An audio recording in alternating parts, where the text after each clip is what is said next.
Rajiv Gandhi foundation एक ऐसी organisation जो नाम के पीछे एक नोबल पर्पस का दावा करती थी। एजुकेशन, हेल्थ और वेलफेयर के नाम पर बनाई गई थी। लेकिन क्या आप जानते हैं इस फाउंडेशन का असली काम वेलफेयर से ज्यादा गांधी परिवार के एजेंडा को प्रमोट करना था। सबसे पहले ये समझना जरूरी है कि राजीव गांधी फाउंडेशन है क्या। ये फाउंडेशन 1991 में एस्टैब्लिश हुआ और इसका कहना था कि ये एजुकेशन, हेल्थ और लाइवलीहुड के लिए काम करेगा। सोनिया गांधी इसकी चेयरपर्सन है और विजय महाजन CEO। पर सवाल ये है, जब कांग्रेस पार्टी और गांधी परिवार खुद पावर में थे तो एक अलग से NGO की क्या जरूरत थी। अगर ये वेलफेयर के लिए था तो ये काम तो डायरेक्टली कांग्रेस के सरकारी डिपार्टमेंट से हो सकता था। यहाँ से शुरू होता है पहला शक। पिछले कुछ सालों में राजीव गांधी फाउंडेशन पर कुछ ऐसे खुलासे हुए हैं जो भारत की डेमोक्रेसी और सिक्योरिटी पर गंभीर सवाल उठाते हैं। फॉरेन गवर्नमेंट्स, करप्ट बिजनेसमैन और रेडिकल एलिमेंट्स के पैसे से चलाई जाने वाली ये फाउंडेशन एक ऐसे नेटवर्क का हिस्सा थी जो गांधी परिवार की पॉलिटिकल और फाइनेंशियल इंटरेस्ट को प्रोटेक्ट कर रहा था। सबसे पहले बात करते हैं कॉर्पोरेट डोनेशंस की। राजीव गांधी फाउंडेशन के डोनर्स की लिस्ट में हमें ऐसे नाम मिलते हैं जो बड़े बड़े फाइनेंशियल स्कैम्स के लिए जाने जाते हैं। 1994 में नविराज स्टेट प्राइवेट लिमिटेड ने राजीव गांधी फाउंडेशन को 10 लाख का डोनेशन दिया।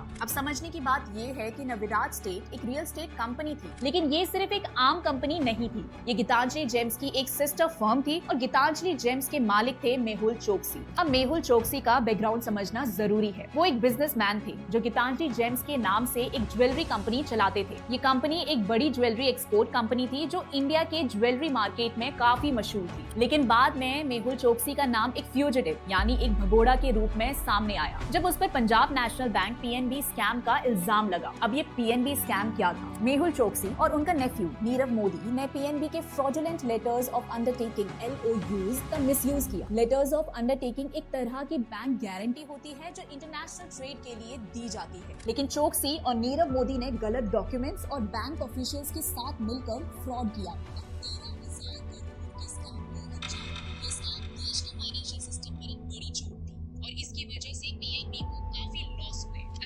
बात ये है कि एक ऐसे इंसान की कंपनी से फंडिंग लेना जो बाद में एक भगोड़ा साबित हुआ, क्या किसी हिडन मोटिव या गलत इंटेंशन को दर्शाता है? ये सवाल कांग्रेस और राजीव गांधी फाउंडेशन की क्रेडिबिलिटी पर एक बड़ा क्वेश्चन मार्क लगा देता है। और सिर्फ मेहुल चोकसी ही नहीं, 2014 में राणा कपूर जो येस बैंक के स्कैम के लिए नोटोरियस हैं, उन्होंने भी राजीव गांधी फाउंडेशन को 9,43,000 का डोनेशन दिया। ये वही राणा कपूर हैं जिन्होंने प्रियंका गांधी से एक पेंटिंग खरीदी थी 2 करोड़ में और ये पैसा येस बैंक के फंड से निकलवाया गया था। अब आप सोचिए, एक तरफ देश के फाइनेंशियल सिस्टम को लूटने वाले लोग हैं और दूसरी तरफ राजीव गांधी फाउंडेशन जो उन्हीं से पैसा लेकर काम कर रही थी। ये सिर्फ कोइंसिडेंस है या एक सोची समझी प्लानिंग? और ये लिस्ट यही खत्म नहीं होती। नेशनल स्पॉट एक्सचेंज के स्कैम के मास्टरमाइंड जिग्नेश शाह ने भी 2011 में 50 लाख का डोनेशन दिया था। स्कैमस्टर्स के फंडिंग से राजीव गांधी फाउंडेशन कैसे वेलफेयर का काम कर सकती है? अब बात करते हैं एक और चौंकाने वाले कनेक्शन की, रेडिकल इस्लामिस्ट फंडिंग की। 2011 में जाकिर नायक के इस्लामिक रिसर्च फाउंडेशन IRF ने भी राजीव गांधी फाउंडेशन को 50 लाख का डोनेशन दिया था। जाकिर नायक एक कंट्रोवर्शियल इस्लामिक प्रीचर है जो अपने स्पीचेस के जरिए रेडिकलाइजेशन और एक्सट्रीमिस्ट आइडियोलॉजीज फैलाने के लिए एक्यूज किए गए हैं। उन पर मनी लॉन्ड्रिंग और टेरर फंडिंग जैसे केसेस भी हैं। आज जाकिर नायक इंडिया के लिए एक वांटेड फ्यूजिटिव है और वो अपने इलीगल एक्टिविटीज की वजह से देश छोड़कर भाग चुके हैं। अब ये समझना जरूरी है कि जाकिर नायक जैसे इंसान की फाउंडेशन से 50 लाख का डोनेशन लेना एक बहुत बड़ा सवाल क्यों खड़ा करता है। एक नेशनल लेवल फाउंडेशन जैसे राजीव गांधी फाउंडेशन कैसे ऐसे कंट्रोवर्शियल और ड्यूबियस सोर्सेज से पैसा ले सकता है? क्या ये जानकर किया गया था या फिर फंडिंग का वेरिफिकेशन प्रोसेस बिल्कुल ही इग्नोर किया गया? ये पैसा तब तक राजीव गांधी फाउंडेशन के पास था जब तक ये स्कैंडल एक्सपोज नहीं हुआ।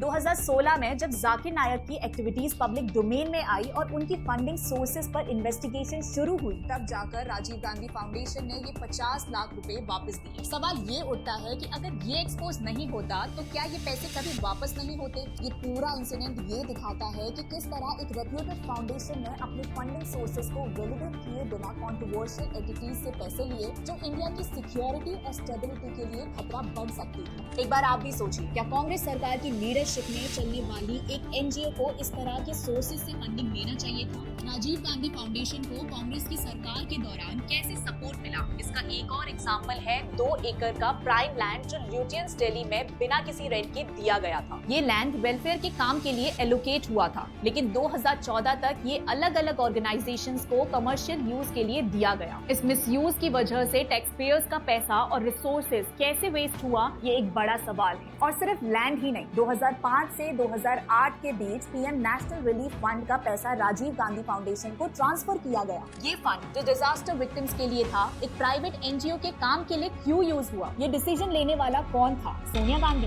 अब बात करते हैं चाइना के कनेक्शन की। 2006 से 2009 के बीच राजीव गांधी फाउंडेशन को चाइनीज एम्बेसी और चाइनीज गवर्नमेंट से फंडिंग मिली। ये वही टाइम था जब कांग्रेस गवर्नमेंट ने चाइना के साथ फ्री ट्रेड एग्रीमेंट की बातें की थी। यहाँ पर एक सवाल उठता है, क्या ये फंडिंग एक ब्राइब थी या फ्रेंडली जेस्चर? और क्या इस फंडिंग की वजह से भारत के इकोनॉमिक और स्ट्रेटेजिक इंटरेस्ट कॉम्प्रोमाइज हुए? इसके अलावा वेस्टर्न लिबरल ग्रुप्स जैसे फ्रेडरिक नोमन फाउंडेशन और जॉर्ज सोरोस की ओपन सोसाइटी से भी राजीव गांधी फाउंडेशन को डोनेशन मिली। ये वही सोरोस है जो ओपनली भारत के खिलाफ नैरेटिव्स को फंड करते हैं। ये फंडिंग वेलफेयर के लिए थी या भारत के खिलाफ चलने वाले एजेंडा के लिए? राजीव गांधी फाउंडेशन का मिसयूज सिर्फ फंडिंग तक सीमित नहीं था। 2010 में बिल गेट्स फाउंडेशन के फंडिंग के जरिए ट्राइबल लड़कियों पर HPV वैक्सीन ट्रायल्स करवाए गए। ये अनएथिकल एक्सपेरिमेंट के चलते कई लड़कियों की जानें गईं। वेलफेयर के नाम पर ट्राइबल कम्युनिटीज के साथ ये शोषण कैसे जस्टिफाई किया जा सकता है? ये एक ऐसे सिस्टम का एग्जाम्पल है जिसमें ह्यूमन राइट्स और एथिकल प्रैक्टिसेस को पूरी तरह इग्नोर किया गया। क्या राजीव गांधी फाउंडेशन का असली चेहरा ये है? वेलफेयर के नाम पर एक प्लेटफॉर्म जो करप्ट कॉर्पोरेट्स, फॉरेन गवर्नमेंट्स और रेडिकल एलिमेंट्स के साथ मिलकर भारत के रिसोर्सेज और सिक्योरिटी को कॉम्प्रोमाइज करता रहा। अब सवाल आपके सामने है, क्या एक एनजीओ जिसको भारत के लोगों के लिए काम करना चाहिए था, उसका ये मिसयूज माफ किया जा सकता है? ये सिर्फ एक एक्सपोज नहीं,